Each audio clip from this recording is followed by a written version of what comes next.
Friends, ಮೊದಲು Instagram ರೀಲ್ಸನ್ನು ನೋಡಿ ಆಮೇಲೆ ಫನಿ ಕಮೆಂಟನ್ನು ಓದೋಣ. Let's go.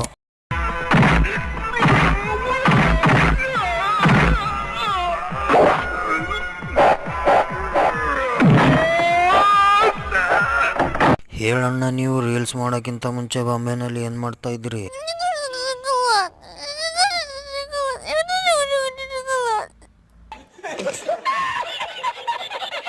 ಹುಷಾರಣ್ಣ, ಪ್ಯಾಂಟ್ ಹರಿದು ಊರ್ ಬಾಗಲಾದ್ರೆ ಕಷ್ಟ.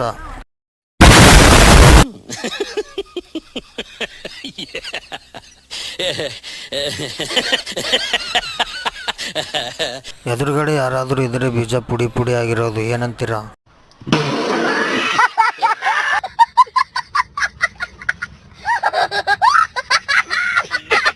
239 ರೀಚಾರ್ಜ್ ಮಾಡಿರೋ ತಪ್ಪಿಗೆ ನೋಡಲೇಬೇಕು, ಕಣ್ಣಲ್ಲಿ ರಕ್ತ ಬಂದರೂ ಸಹ.